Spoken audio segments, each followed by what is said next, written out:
Hello friends, তোমরা সবাই কেমন আছো? তোমরা এই মন্দিরটা দেখে বুঝতে পারছো আমি কোথায় চলে এসেছি। হ্যাঁ, তোমরা ঠিকই বলেছ।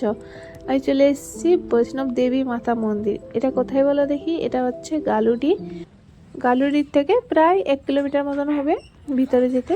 তারপর পেয়ে যাবে এই মন্দিরটা। খুব সুন্দর একটা জাগ্রত মাতা মন্দির। দেখে আমার মনটা খুবই ভালো হয়ে গেল। তোমরাও এখানে এসে একবার দর্শন করে যাও, খুবই ভালো লাগবে। তো ফ্রেন্ড, চারিদিকে আমি একটু ঘুরে নিচ্ছি এখন।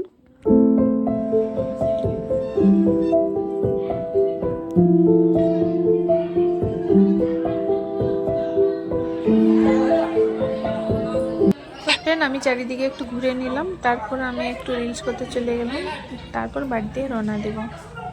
তো ফ্রেন্ড, এখন আমি একটু রিলস বানিয়ে নিলাম, যেহেতু আমার বাবা মা ভাই সবাই একসাথে আছে। তো ফ্রেন্ড, রিলস বানানো কমপ্লিট, এখন আমরা বাড়ির দিকে রওনা দিব। তো ফ্রেন্ড, আজকের ব্লগটি আমি এইখানে শেষ করলাম। যদি ভালো লেগে থাকে অবশ্যই একটি লাইক করে দিবে। পরের ব্লগে আবার নতুন নতুন নিয়ে তোমাদের সাথে দেখা হচ্ছে।